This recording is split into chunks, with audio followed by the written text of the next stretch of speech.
Welcome to our media channel. Here we try to share wisdom in detail, in depth. If you feel some of the discussions to be inaccessible or unfamiliar, we invite you to go over to the Keshava Swami YouTube channel where you'll find much more universal wisdom. We also invite you to join our Wisdom That Breeds community, where we're gathering individuals who want to make the world a more beautiful place by sharing wisdom.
Pramadhyanatimiraandhasya Jnananjana Shalakaya Chakshurmilitam Yena Tasmai Shri Gurave Namaha Shri Chaitanya Manobhishtam Sthapitam Yena Bhutale Swayam Rupa Kadamyam Dadati Swapadantikam Vandeham Shri Guru Shri Yuta Padakamalam Shri Guru Vaishnavamscha Shri Rupam Sagrajatam Sahagana Raghunathanvitam Tam Sajivam Sadvaitam Savadutam Harijana Sahitam Krishna Chaitanya Devam Shri Radha Krishna Padan Sahagana Lalita Shri Vishakhan Vitamscha He Krishna Karuna Sindhu Dinabandhu Jagatpate Gopesha Gopika Kanta Radha Kanta Namostute Tapta Kanchana Gaurangi Radhe Vrindavaneshwari Vrishabhandevi Pranamami Hari Priye Vancha Kalpatarobhyascha Kripa Sindhubhyev cha Patitanam Pavanebhyo Vaishnavebhyo Namo Namaha Shri Krishna Chaitanya Prabhu Nityananda Shri Advaita Shri Gaur Bhakta Vrinda Hare Krishna Krishna Krishna Hare Hare Hare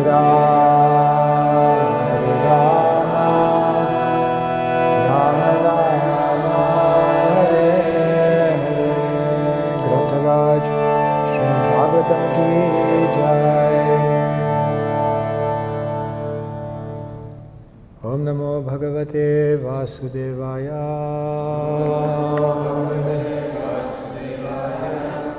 Om Namo Bhagavate Vasudevaya.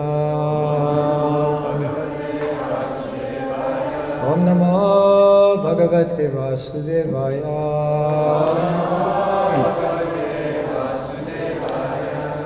Hare Krishna, everyone. So thank you so much.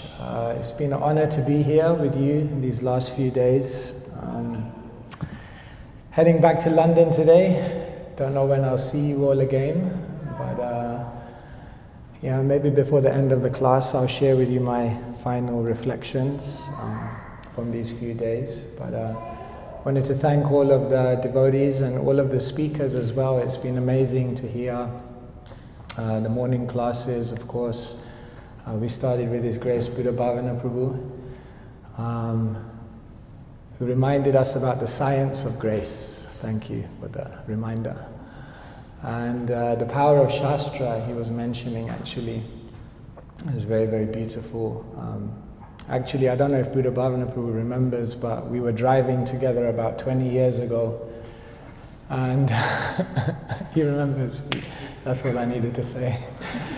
And we were coming out of the Mana, Bhaktivedanta Mana. It was just me and him in the car. I was in the driver's seat, unfortunately. And we took a left turn out of the Mana, and the sun came out and it blinded me. That's my excuse. And as I sped off, bang, I hit the car in front of me, and the car was a write-off. So as soon as I hit the car, my mind was spinning, and Buddha Bhavana Prabhu was next to me, and he was like, I'm like, he said, the sun represents the ego, and when we get covered by the false ego, then we end up crashing into obstacles. And I'm like, yo, my mind's becoming philosophical here, you know? I got problems here, you know? So it's very nice because the devotees are able to see Krishna everywhere, see the world through Shastra. That's very wonderful. Srila Prabhupada was also like that. Like wherever he would see Krishna's teachings. So the Shastra is living, the Shastra is our best friend. Sanatana Goswami says, Madeka Bandhu, in our life we think we have so many friends, and we should have friends, but he says, really the one friend that stays with me throughout the whole journey is the Bhagavatam, because every other person, by the waves of time, comes and goes. Relationships change, our connections change, people change places. What to do is the nature of life.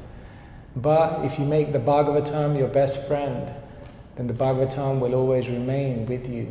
And therefore, we have to make that investment in the scriptures.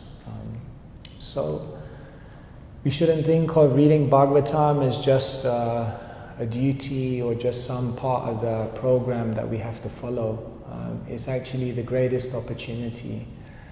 It's mentioned, Nasta prayeshva bhadreshu nityam bhagavata sevaya bhagavatyuttama shloke bhaktir bhavati naishtiki. This is very beautiful because what it's basically saying is that when you read the Bhagavatam, all that is troublesome within the heart is almost completely destroyed. An irrevocable service to the Supreme Lord is established as an undeniable fact. So this is very nice that spiritual life is not about becoming something. It's just about unbecoming everything that you're not. It's interesting, once someone came to the Buddha and said, what do you get out of meditating? He said, I see you meditating so many hours a day. What do you get from it? And the Buddha looked back at the person and said, nothing.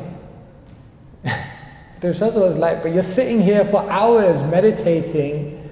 Buddha said that I don't get anything from it. So the person was like, why are you then sitting here for hours meditating? The Buddha says, because I lose my stress. I lose my envy. I lose my anger. I lose all the illusion that's covering me. And I lose all of these things which makes life worth living. So it's interesting, sometimes we come to the Bhagavatam and we're thinking like, what am I getting from this? What am I getting from this? I don't remember anything, I don't understand anything, I don't like... But it may not be so much about what you're getting, but it might be about what you're losing by giving your heart and mind in hearing transcendental sound vibration, that abhadrani removes everything troublesome within the heart. The amazing thing is we are our own worst enemies. We think the enemy is out there. It's actually a big illusion. Nayam jano me sukha dukha hetur na devatatma graha karma kalaha mana param karanama mananti samsara chakram parivartayadyat. The Avanti Brahmana says, I reflected on my whole life and I questioned, why did I suffer? Nayam jano, I used to think I suffered because of other people. I was wrong. Na deva, I used to think I suffered because the gods were against me. I was wrong. Graha, I used to think I suffered because the astrological configuration was against me. Prabhu, astrology is bad. I was wrong. Kala, in the end I thought I'm suffering because of time, because in time everyone suffers. I was wrong. Mana, param, karanam, amananti, the param karanam, the ultimate cause of all my suffering is my own mind. One devotee once said to me, my mind during japa time is like a horror movie. It's our own mind. And therefore the Bhagavatam is so powerful because it's the only technology which can help you to solve the problems which are so subtle that nothing else can detect it. So it's very, very beautiful like this. This verse is telling us, just listen to the Bhagavatam every day. You have to begin to think, why did Srila Prabhupada put so much effort into writing the Bhagavatam? It's like, he could have done anything with his time. He was having like incredible amounts of impact in the world. He could have been doing anything. But the one project that he worked on throughout his whole life was the Bhagavatam. The one project that he worked on every single day was the Bhagavatam. The one project that he worked on in the most valuable hours of the day, the early morning, was the Bhagavatam. In other words, you could probably make a case that out of all the incredible things that Srila Prabhupada did in his life, all the amazing projects, the most important project to him was the Srimad Bhagavatam. So it's not a duty, it's not just something we should do because, otherwise I'm just going to feel guilty. It's actually the greatest opportunity. It's going to change everything, the scriptures. So we have access.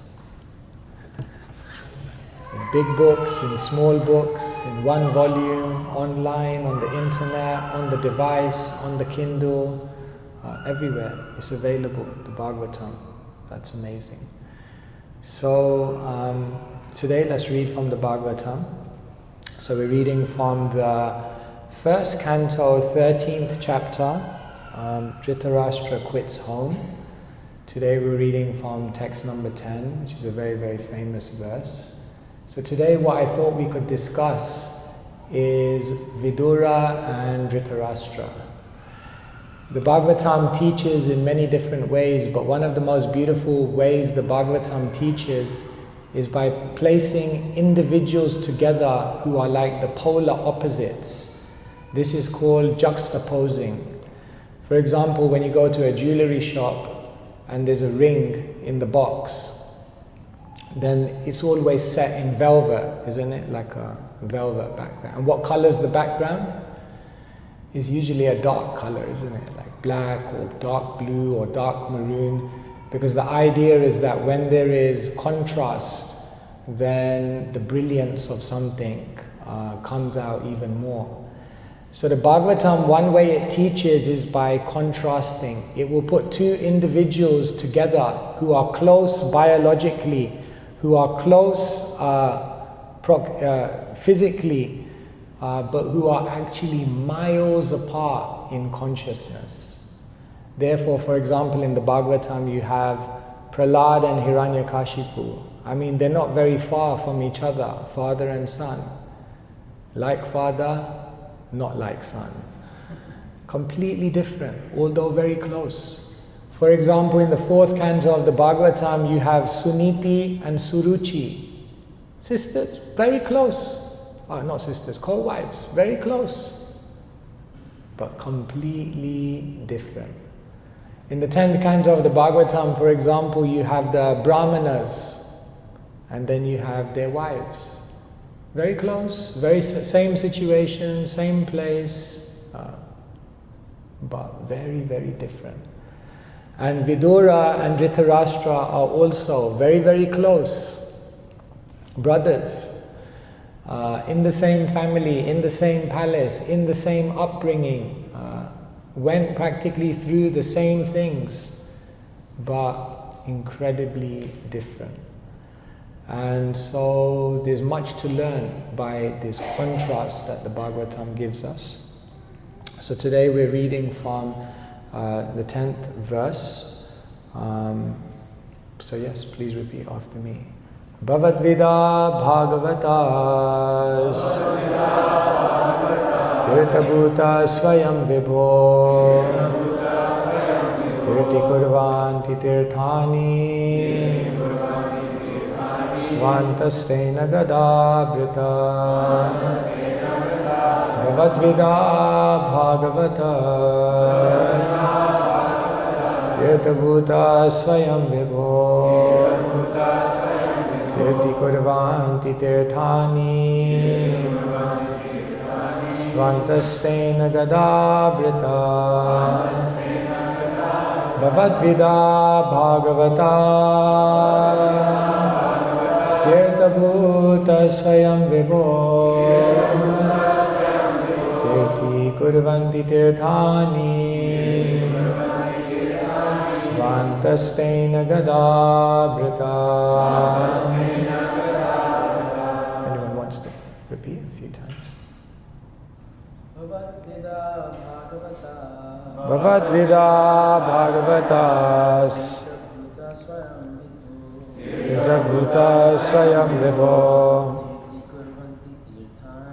Tirti Kurvanti Tirthani Svantastena Gadabrita. Anyone else? Ladies? Bhavad-vida Bhagavatas Tirtha-bhuta Svayam Vibho Tirti Kurvanti Tirthani Svantastena Gadabrita. Bhavat, your good self. Vidha, like. Bhagavata, devotees. Tirtha, the holy places of pilgrimage. Bhuta, converted into.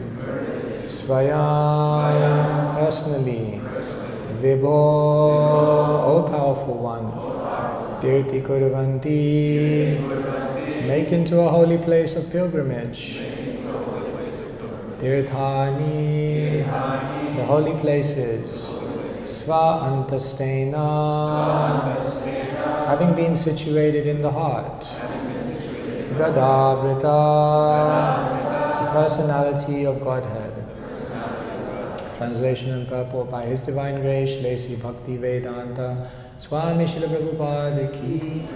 Translation. So just context, Vidura and Dhritarashtra grew up together in the palace, and at one point Dhritarashtra and Duryodhana offended Vidura very, very unfairly, and therefore Vidura left and he went on pilgrimage, and he was doing absolutely fine. But at one point Vidura thought, let me go back to the palace and try one last time to help Dhritarashtra. And when he arrived back, the Pandavas, who were missing him so much, were overwhelmed with happiness. And therefore Yudhishthira, this is the verse he cites in order to glorify Vidura when he comes back from his pilgrimage to the palace. Translation: My Lord, devotees like your good self are verily holy places personified. Because you carry the personality of Godhead within your heart, you turn all places into places of pilgrimage. Purport: The personality of Godhead is omnipresent by His diverse potencies everywhere. Just as the power of electricity is distributed everywhere within space, similarly the Lord's omnipresence is perceived and manifested by his unalloyed devotees like Vidura, just as electricity is manifested in an electric bulb. A pure devotee like Vidura always feels the presence of the Lord everywhere. He sees everything in the potency of the Lord and the Lord in everything. The holy places all over the earth are meant for purifying the polluted conditioned consciousness of the human being by an atmosphere charged with the presence of the Lord's unalloyed devotees. If anyone visits a holy place, he must search out the pure devotees residing in such holy places, take lessons from them, try to apply such instructions in practical life, and thus gradually prepare oneself for the ultimate salvation. Going back to Godhead. To go to some holy place of pilgrimage does not mean only to take a bath in the Ganges or the Yamuna, or to visit the temples situated in those places. One should also find representatives of Vidura who have no desire in life save and except to serve the personality of Godhead. The personality of Godhead is always with such pure devotees because of their unalloyed service, which is without any tinge of fruitive action or utopian speculation.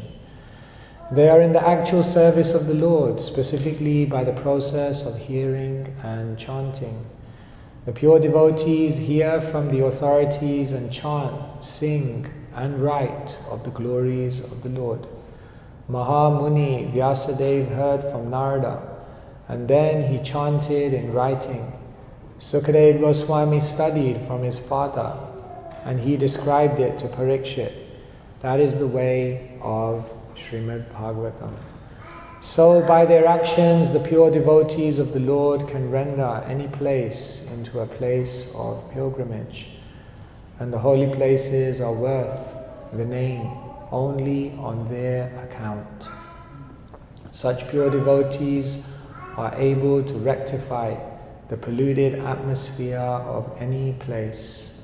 What to speak of a holy place rendered unholy by the questionable actions of interested persons who try to adopt a professional life at the cost of the reputation of a holy place. Srila Prabhupada ki. So Prabhupada is explaining that the devotees are very, very special. We sometimes take the devotees for granted. We live with them, we serve with them, we see them every single day, and we kind of begin at a certain point underestimating them. But the devotees are actually outstanding.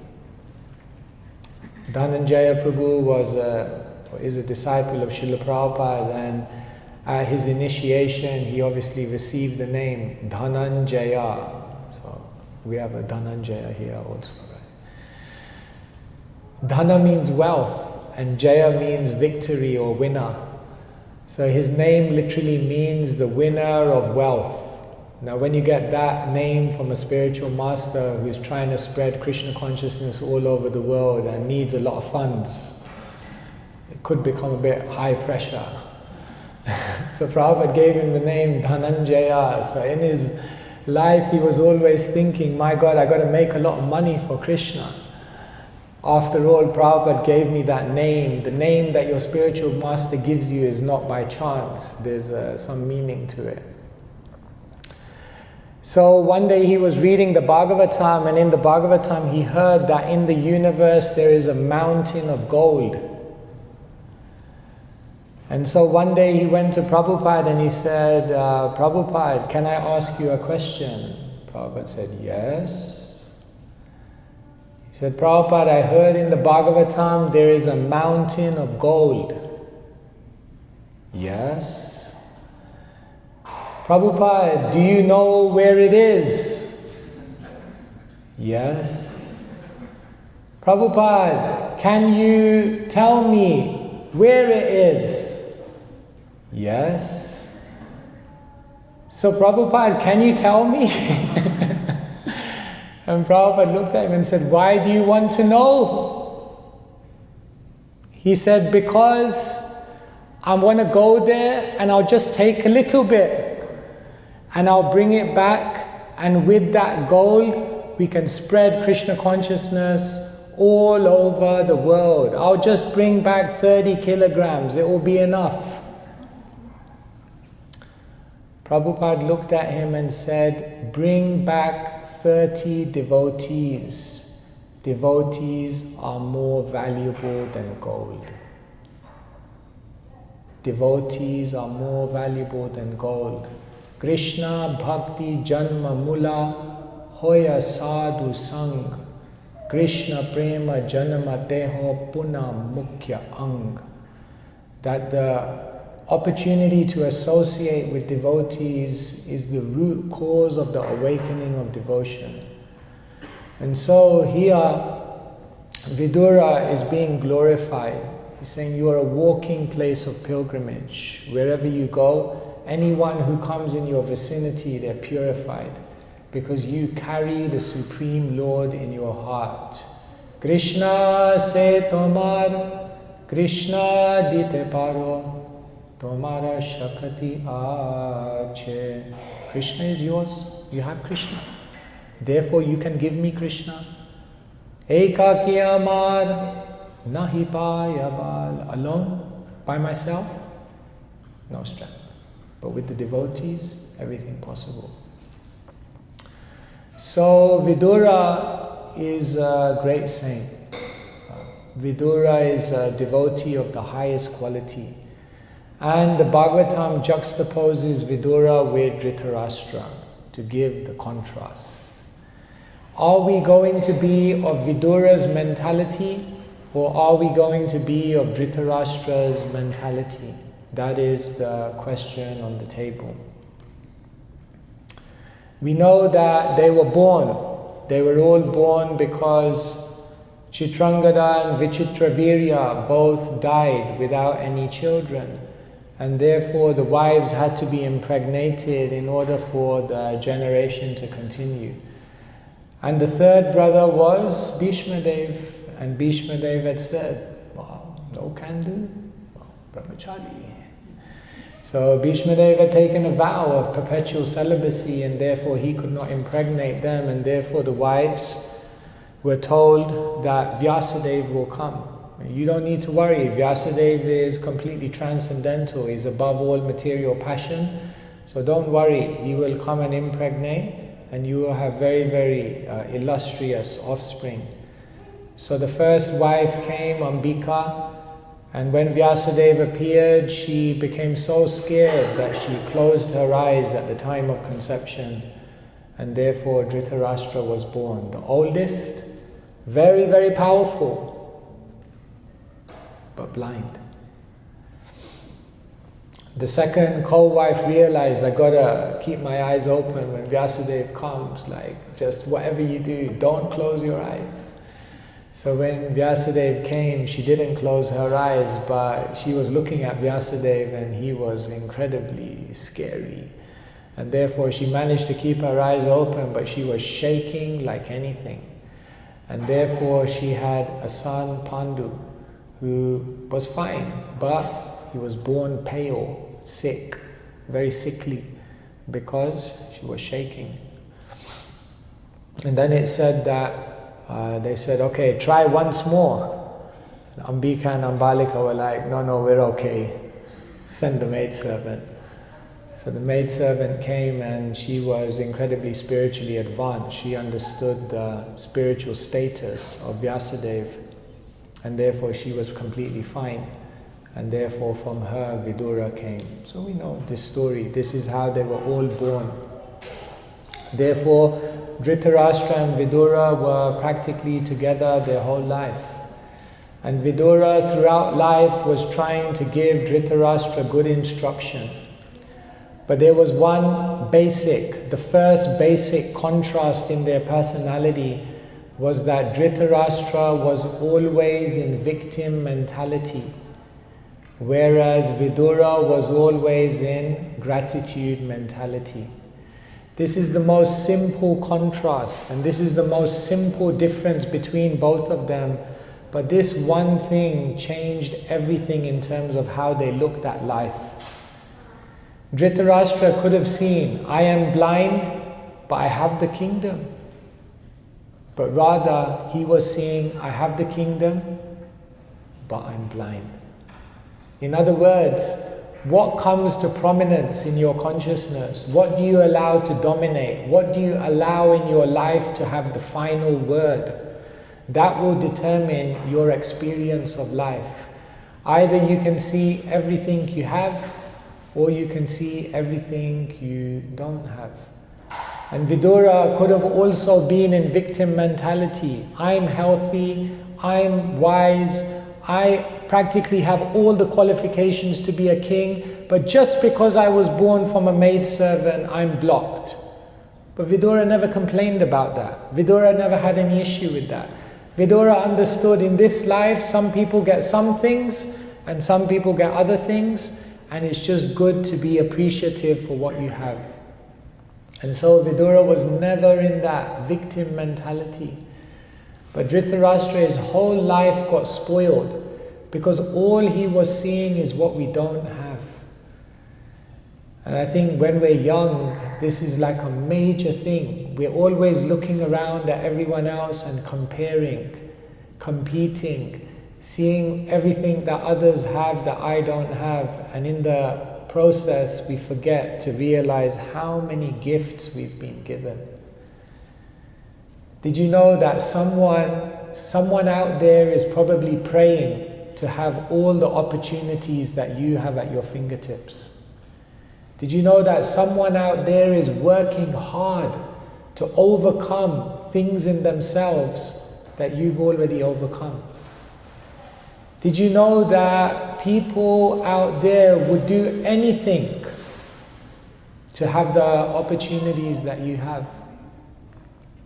The most amazing thing is probably likely that 10 years ago you would have done anything to be where you are today. But the amazing thing is, in the moment, we're always dissatisfied.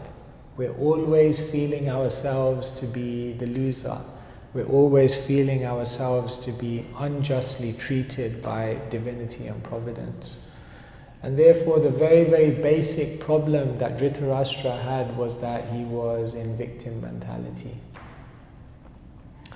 The famous tennis player Arthur Ashe, he had won Wimbledon, he was very, very famous. At one point he got sick and they had to have a blood transfusion, and in the process of giving him a blood transfusion, they gave him a mistake. There was a mistake and they gave him a terminal illness through no fault of his own. Just random. It was like 1 in 100,000, like chance. And so all his fans began writing into him, expressing their condolences. And one fan wrote in a letter and said, "Why did God do this to you?" And Arthur Ashe wrote back to that person and said, "In this world, 50 million people want to play tennis. Of those, 5 million get an opportunity to learn tennis. Of those, 500,000 maybe make it to professional tennis. Of those, 5,000 may reach the circuit. Of those, 500 may have the opportunity to participate in the Grand Slam. And of those, 50 will get to Wimbledon. And of those, 4 get to the semi-finals. And of those, 2 get to the final. And of those, 1 wins. I won. And when I was holding the cup, I never looked up at God and said, why me? I never looked up at God and said, why me? So now there's a challenge. Why should I ask? Why me? It was powerful. So it's like that. We always see what we don't have. So Dhritarashtra was kind of the personification of this, and Vidura was always just satisfied. So the first thing when we're reading these pastimes, we have to ask ourselves, am I Dhritarashtra mentality or am I Vidura mentality? That's going to determine our experience of life. So the story goes on. Vidura was all throughout his life trying to help Dhritarashtra, trying to give him good counsel, trying to show him the best way forward. In our life, it's like that. So many people are coming and giving us good advice. And it's kind of like, yeah, that makes sense, but I'm not going to do anything about it. It's amazing. Dhritarashtra says to Krishna one time, Dhritarashtra says, Krishna, your words are like lightning. In the moment there's illumination. Last night there was lighting. No? In the moment there's illumination. But on the very next stroke, there's complete darkness again. So it's like we come here to a retreat and we hear so many things and it's like, yeah, that makes complete sense. But the question is, are we going to do anything with it? That's the real question.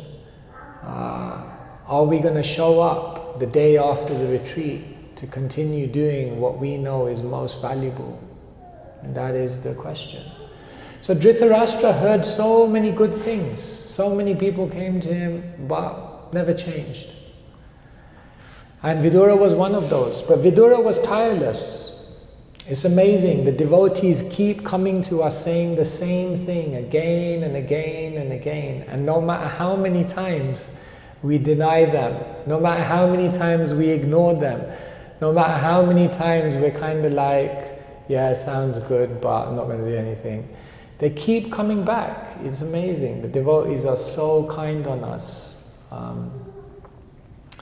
But what happened at one point is that Dhritarashtra and Duryodhana gravely offended Vidura. When Vidura was trying to give good advice, on this occasion they lashed out at him.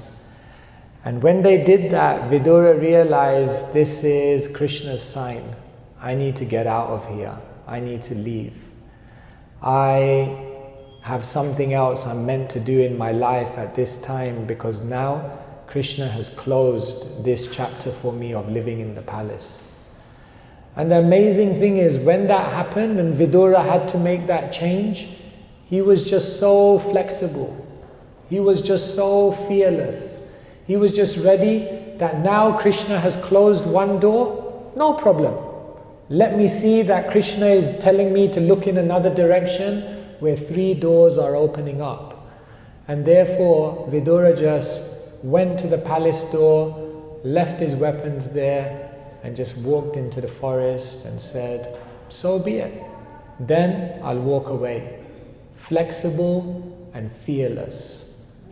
Whereas Dhritarashtra in his life was the complete opposite. Fixed and fearful. In fact, his name, Dhritarashtra. Rashtra means land, and Dhrita means to hold.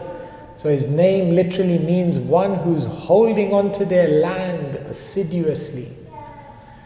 And we are kind of like having some of that mentality in our life. We hold on to things. We hold on to our plans. We hold on to our desires. We hold on to our expectations.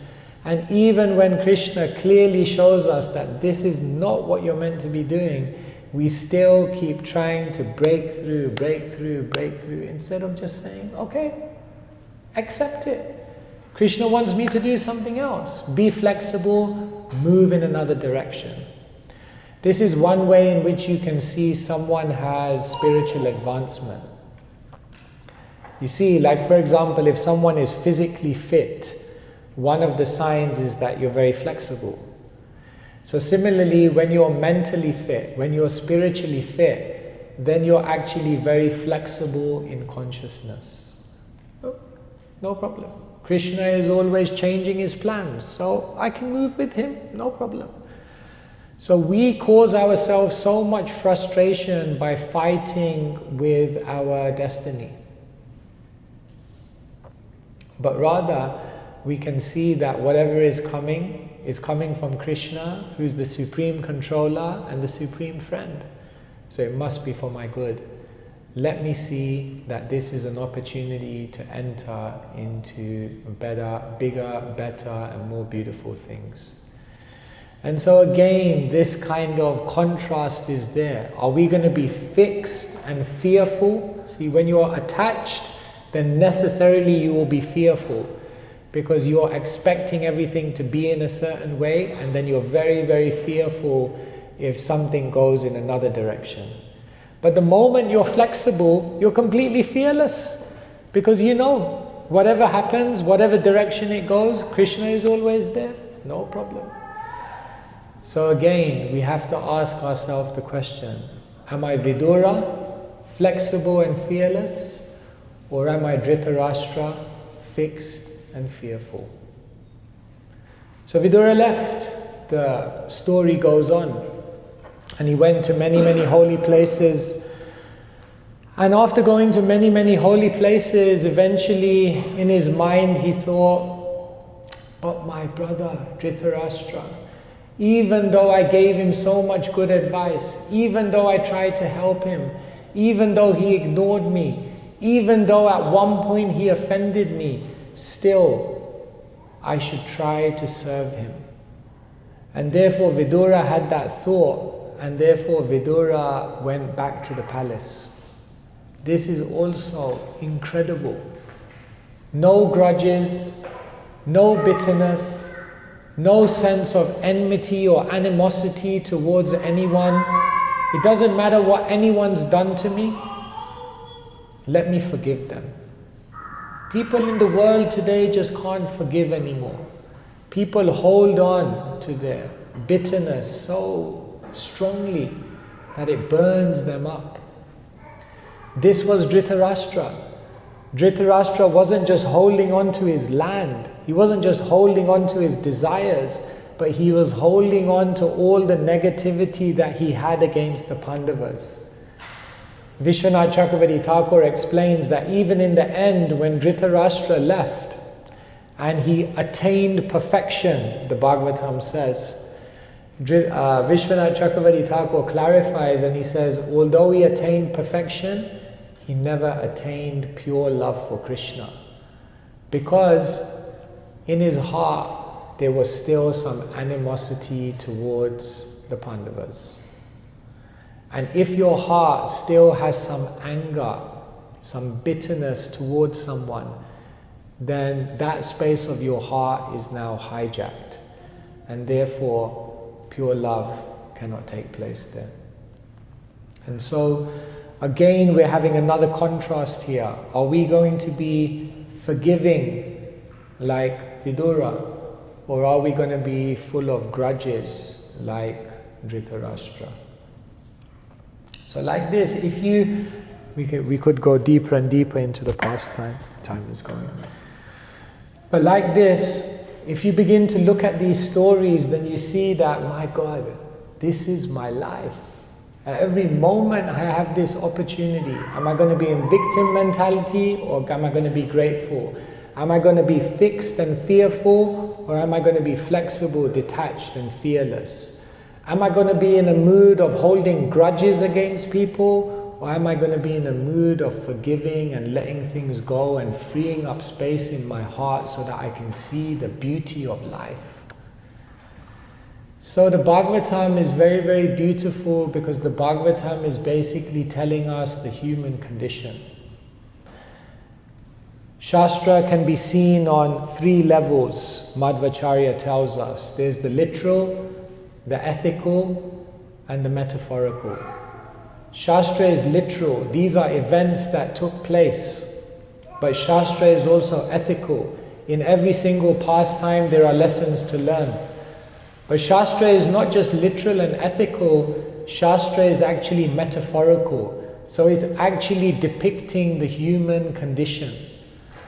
And therefore most people in their life are blocked, not by anything external to them, but they're blocked simply by their own mentality.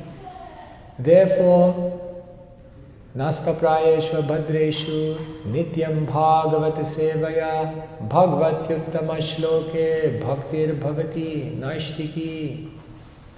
That therefore we have to read the Bhagavatam, because what it helps us to do is cleanse that mentality, cleanse that negativity, and so we can actually be free to experience life to its fullest.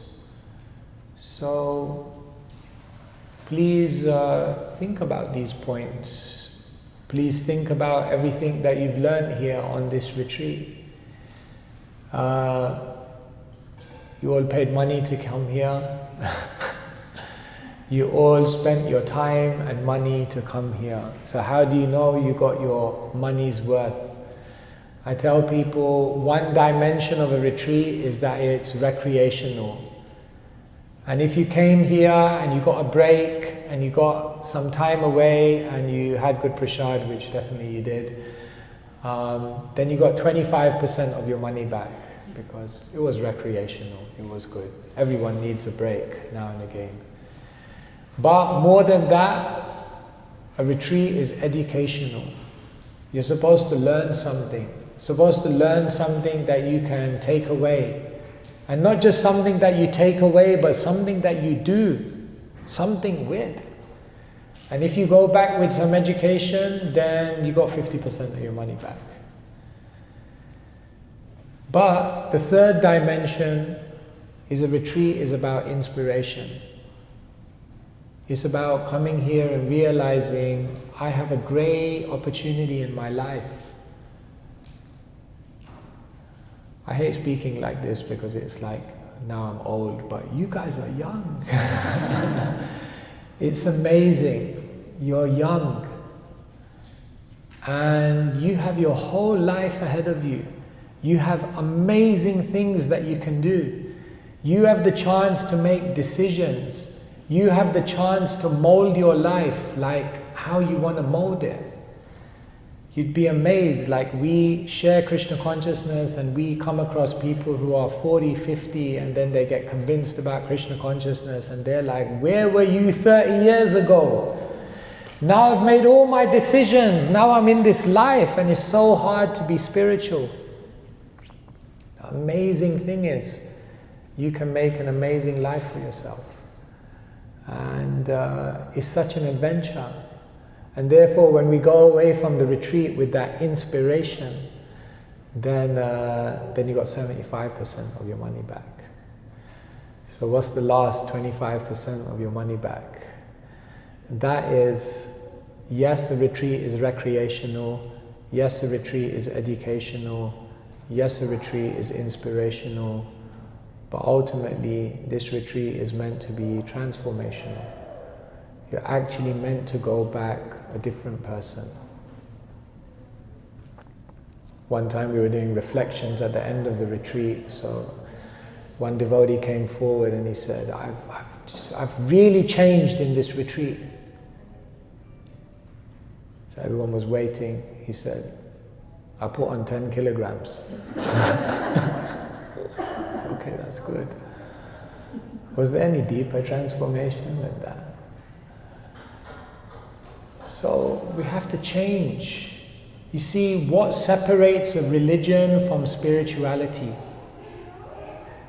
Is Krishna consciousness a religion, or is Krishna consciousness actual spirituality? What's the difference? The difference is, in spirituality, we change. In spirituality, we transform. In spirituality, we evolve. But in religion, we just end up doing the same thing and end up remaining the same person.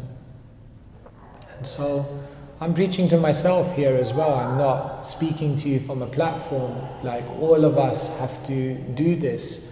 Then it's worth the effort. Then it's worth the endeavor. Then it's not just worth it, but it's incredibly amazing, because amazing things can happen. So please think about this. You all have a couple of more days left, and ask yourself, what did I learn here? What was I inspired by? And what am I now going to change in my life? And the final thing that I'll say is Krishna consciousness is an adventure. If you really want Krishna consciousness to come alive, don't just keep it to yourself.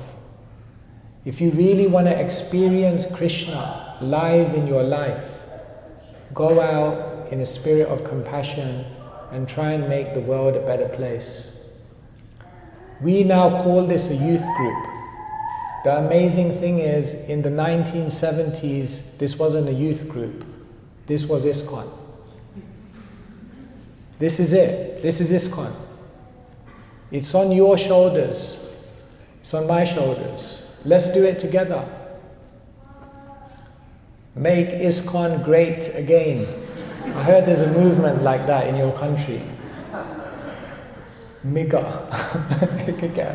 get a cap. Srila Prabhupada started ISKCON in this country.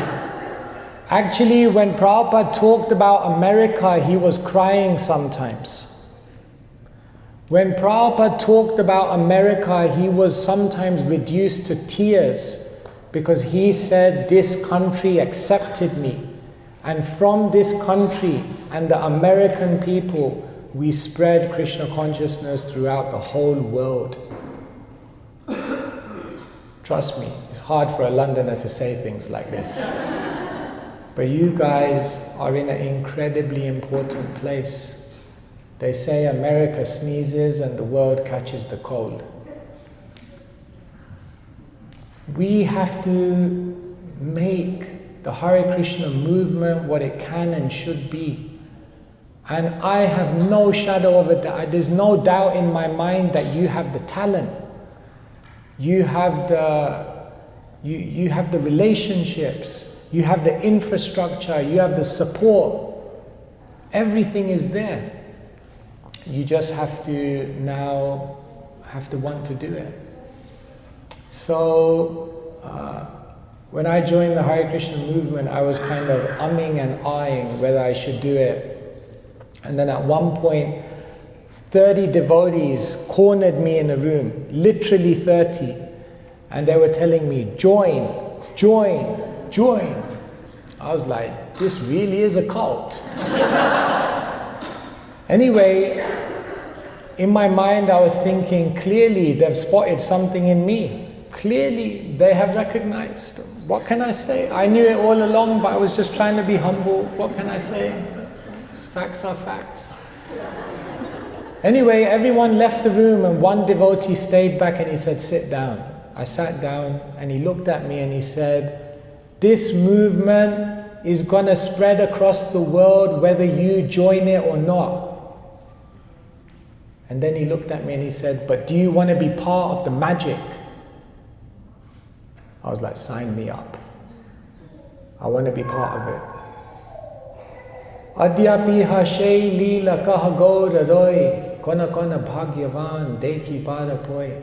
You don't have to go back to the spiritual world to see Krishna's pastimes. They're going on even today.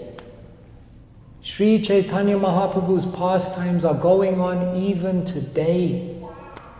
Gona Gona Bhagyavan. But who is that fortunate person who says, I'm not going to fall prey to lethargy, I'm not going to fall prey to laziness, I'm not going to fall prey to complacency, I'm not going to fall prey to familiarity. I'm actually going to get up, show up, and do something in a spirit of compassion to try and spread more love in the world. So Srila Prabhupada just gave us like the greatest life. A sure formula for a boring life is a life which begins and ends with I, me and mine. If our life begins and ends with I, me and mine, nothing that magical, nothing that mystical, nothing that moving, nothing that memorable is going to happen in a life like that. But the moment we realize we have a great opportunity to serve, and we get involved in service, then everything comes alive. So, I'm not here at the end just trying to give some kind of charismatic speech or something from a platform. I'm preaching to myself. The final thing I'll share with you is that sometimes people ask me, why did you become a monk? And when I analyze it, I could give many reasons, but basically in my life I was looking for three things: authenticity, answers, and adventure. You don't have to become a sannyasi to be authentic, to get answers, and to have adventure. But if you're interested, we have vacancies. But you don't have to. You can do it in whatever way you want to do it.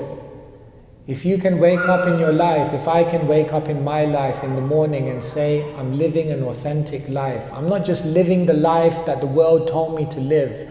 I'm not just fulfilling the goals that everyone told me I should pursue. I'm not just doing everything that the world is doing because that's what everyone is doing. But I'm living an authentic life. If you can wake up in the morning and say, I got answers, I actually understand why I'm here, I actually understand what life is about, I actually understand where happiness comes from. And if you wake up in the morning and it's not a drag, if you wake up in the morning and it's not just work, if you wake up in the morning and it's not just a responsibility that this is what I have to do to get through the day, but you wake up in the morning and you feel a sense of adventure. Dear friends, this is life. Otherwise, it's not life. It's just existing. Therefore, Srila Prabhupada gave us the opportunity of life. And life means be authentic, find answers, and have an adventure. And at the end of life, we'll look back and say, wow, it was okay, it was pretty good. One devotee said to me, don't just fill your life with things to show people. Fill your life with stories to tell. And maybe that will be more worthwhile. So thank you so much for being here, for being inspired, for being involved. And let us all do something together. We're a team. It's not any one person that's going to do it, but together we can do something amazing. But let's make Krishna consciousness more than just a religion. Let's make Krishna consciousness a dynamic spiritual movement that Srila Prabhupada envisaged it to be, and make ISKCON great again. Hare Krishna. Srila Prabhupada.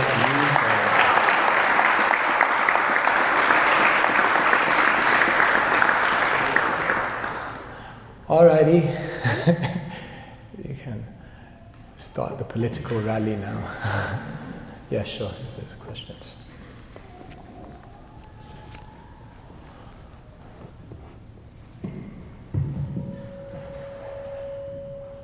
Hare Krishna Maharaj. I feel like you've given us a lot to think about. Krishna, okay. You've given us a lot to think about, and I wanted to focus on look at the victim versus fearless mentality. A lot of us are in that process of figuring out our purpose, and during challenging times it's very difficult, as you said, to see Krishna's hand or see the bigger picture. Like, what is Krishna trying to tell me, and aligning ourselves with that. For example, I ask myself this question a lot: is this a challenge I should overcome, or should I walk away and there's another door, like as you said, there one door closed, three doors open, right? And so it's a fine line between this is what I have to do and this is a challenge I have to overcome, versus maybe it's not for me and I should do something else, and it's difficult for me to really wrap my head around that. Thank you. The basic point is, don't just go for the easy options in life. Sometimes you have to walk away. Sometimes you have to carry on fighting. But the key question is, in your mind, are you making the decision because it's the easy option? Or are you making the decision because that's sincerely in your heart what you feel is the most progressive way forward? The right decision is not A or B. The right decision is the decision which is made with the right sincerity and intention. And Krishna will make it. Sometimes Prabhupada walked away. When Prabhupada was in Jhansi and the temples weren't working, he walked away. And sometimes Prabhupada stayed. In Juhu, the devotees were telling Prabhupada, let's get out of here. Prabhupada was like, no, we're staying here. We're fighting. So sometimes you have to fight, sometimes you have to walk away. But the point is, in your heart, are you trying to take the easy way out? That's the question. So, don't look for the easy option. Studying is hard, but failing is even harder. Exercising is hard, but falling ill is even harder. Doing sadhana is hard, but living a mediocre spiritual life is even harder. Therefore, is life easy or hard? Easy. No. Life is not easy, but you can choose which hard you want to take. So, and I also want to talk about this. You said we're trying to find our purpose, and that's like the number one FAQ amongst the youth now. What's my purpose? There's one thing that you need to have to find your purpose. Don't think you're going to find your purpose up here. The one thing you need to find your purpose is you need to be willing to take a risk. Are you going to be courageous? Are you willing to come out of your comfort zone? Are you willing to experiment? Are you willing to go into areas that you've never explored before? If you have that level of courage, if you have that level of willingness to take a risk, then you're going to find your purpose. It's not an intellectual thing. Therefore, don't worry, Krishna's in your heart. We don't need the answers actually. What we need is sincerity. What we need is bravery. You all are young. It's like at your age, the devotees gave up everything and gave their entire lives to this movement. And Krishna guided them to do incredible things. So, difficult times make strong people, and strong people make good times, and good times can make weak people, and weak people can create bad times. This is like a psychological phenomenon. The Hare Krishna movement has to be the exception. Therefore, we don't actually realize it's on our shoulders. We're like children who have received an incredible wealth. We're sitting on wealth. And are we going to be the ones that squander it, or the ones that protect it, invest in it, work hard, and expand it even more? That's the question. So, yeah. And I'm preaching to myself. I'm not just preaching to you guys. I have to wake up in the morning and we're going to do it together. It's not me and I'm doing it and you're not doing it. No, we all have to do it together. Is that okay? Anyone else like to ask anything?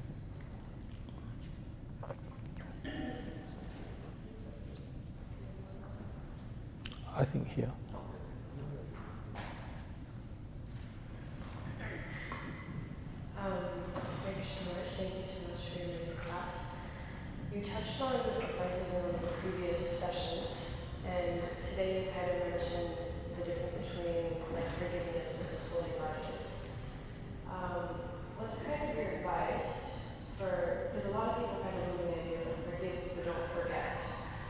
what's kind of your advice on how we like cleanse our heart, especially when it comes to devotees who are not committed cleanses, so that we can properly forgive someone and not hold grudges and, have a better mentality when we're interacting with others.